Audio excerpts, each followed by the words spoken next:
Corona পিরিয়ডের আগের থেকে পানিসাগর শিলচর আগরতলা দুটা ট্রেনের স্টপেজ পানিসাগর ছিল, কিন্তু করোনা পিরিয়ড থেকে এটা বন্ধ করা হয়েছে। আমরা বিগত 22, 23, 24, 25 বিভিন্নবার কাগজ দিয়েছি জমা রেল দপ্তরের কাছে, আন্দোলনও করেছি। এমনও ডিমান্ড হয়েছে, RPF 300 RPF পাঠিয়েছে, ডিআইজি বিআইজি তারা অনেক কিছু রেল দপ্তর থেকে এসেছে, বলেছে 1 মাসের ভিতরে সমাধান করবে। কিন্তু আমরা 1 বছর অতিক্রান্ত পরেও 2025 পরে থেকেও অতিক্রান্ত করে কোনো কাজের কাজ হয়নি। কিন্তু এখন আমরা বৃহত্তরভাবে আন্দোলনে নামছি। আজকে আমাদের এই প্রতিজ্ঞাবদ্ধ হয়ে যদি আস্থার দিন রাত্রে হয়, আমরা রেল লাইনে দাঁড়িয়ে থাকবো। স্থগিত যত সময় পর্যন্ত ঘোষণা হচ্ছে না, উপর পর্যন্ত থেকে পানিসাগর স্থগিত হচ্ছে না, ততক্ষণ আমরা লাইনে দাঁড়িয়ে থাকবো। এটাই আমাদের প্রতিজ্ঞা। এলাকাবাসী, এটা আমার ব্যক্তিগত কোনো স্বার্থ নয়, এলাকাবাসী স্বার্থে সবাই একজুট হয়েছে। তাই আমরা আজকে থেকে স্থগিত চাই।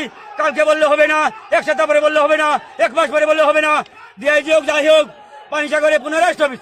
আমরা বুঝতে পারছি নতুন কোনো ট্রেন দাবি করেছি, ট্রেনে মানতাম, 1 মাস পরে হবে মেনে নিতাম। কিন্তু আমাদের পুরোনো স্টেশন পুরোনো সবিজ ছিল, সবিজটা উঠিয়ে 5 বছর আমাদের এই যে বিভ্রান্তি করেছে রেল দপ্তর, জানি না কার সাথে সেটা করা হয়েছে। আজকে এলাকার মানুষ জড়ো হয়েছে, অনেক অফিসার আসছেন, তারা রুদ্র বছর পরিশ্রম করছেন, আমরা পরিশ্রম করছি। আমরা 4-5 বছর পরিশ্রম করার পরেও যদি আজকে আমরা সার্থক হয় যে আমরা জারি রাখবো। আজকে আমরা আন্দোলন যতক্ষণ পর্যন্ত সমাধান হচ্ছে না, যে স্থগিত ঘোষণা হতে হবে, কাগজ মিলে করতে হবে, যে স্থগিত হবে কালকে, আজকে থেকে স্থগিত হতে হবে, কালকে থেকে বললে হবে না। এটাই আমাদের স্লোগান, ভারত মাতা। আমি আসার পর থেকে ওনাদের সঙ্গে কন্টিনিউ কথা বলছি।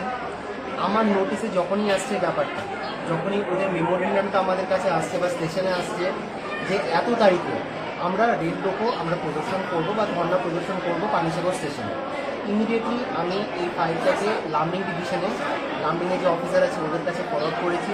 আর লামডিং ডিভিশনও কোনোরকম সময় না নিয়ে আমার সঙ্গে কথা বলে, কোনোরকম সময় না নিয়ে কোনোরকম বিলম্ব না করে ওরা ইমিডিয়েটলি ফাইলিংয়ের যে প্রসেসটা হয়, আমরা হার্ডবিটের কপিতে যাইনি, যেটা আমার অনেক সময় লাগে। আপনি জানেন না, একটা ফাইল এখানে থাকে, অন্য অফিসে যায়, অন্য অফিসে যায়, অনেকটা টাইম লেগে যায়। ইমিডিয়েটলি কাজটা করার জন্য আমরা ফাইলিংয়ের প্রসেসটা করেছি।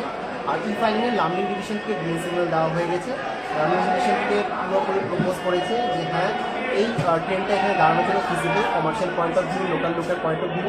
আর যেহেতু কমিটির আগেও এইটা সবই যেখানে ছিল, সেই জন্য আমাদের লামডিং ডিভিশনকে সিনিয়র ডিও, সিনিয়র ডিসিএম বা সবাই যতজনের অ্যাপ্রুভাল দরকার সবাই অ্যাপ্রুভাল করে ওরা রেলওয়ে বোর্ডে পাঠানো হয়ে গেছে। যেটার কপিটা আমি জনতাগণকে বা এখানে যারা সেক্রেটারি বা যারা ছিল তাদেরকে আমি দেখিয়েছি। ইভেন আরও আশ্বাসনের জন্য আমরা এনএ ম্যানেজার সাহেব একটা চিঠি দিয়েছে, ওটাও আমি ওদেরকে দিয়েছি, প্রেজেন্ট করেছি। এখানে বলছে এনএ ম্যানেজার স্যার যে আমাদের তরফ থেকে আমরা ফুললি যেটা চেষ্টা করার ছিল আমরা করে নিয়েছি, আমাদের তরফ থেকে সব কিছু আমরা প্রসেসিং করে দিয়েছি। এখন জাস্ট আমরা রেলওয়ে বোর্ডে একটা গ্রিন সিগন্যালের জন্য বসে আছি, ওটা আশা করি খুব তাড়াতাড়ি হয়ে যাবে। গ্রিন সিগন্যালের প্রসেসিং যেটা আছে হলে সঙ্গে সঙ্গে আমরা এটা প্রসেসিং স্টার্ট করে আমাদের স্টপেজ যেটা আছে কমার্শিয়ালি স্টপেজ আমরা ইমিডিয়েটলি করে দিই। তো একটা যদি দেখেন, আমরা গত ফাইন্যান্সিয়াল ইয়ারে রেলওয়ে রেলওয়েতে 257টা নতুন ট্রেনের স্টপেজ দেওয়া হয়েছে আলাদা বিভিন্ন জায়গায়। ইভেনকি আমি নিজে প্রেজেন্ট থেকে প্যাচারদালে এই ট্রেনটারি বা মুঙ্গিয়াকামি, পাথারকান্দি অনেকগুলো স্টেশনে এরকম করে আমাদের নতুন করে স্টপেজ করা হয়েছে। কিন্তু 257টা ট্রেনের স্টপেজ হয়েছে রেলওয়েতে বিগত ফাইন্যান্সিয়াল ইয়ারে।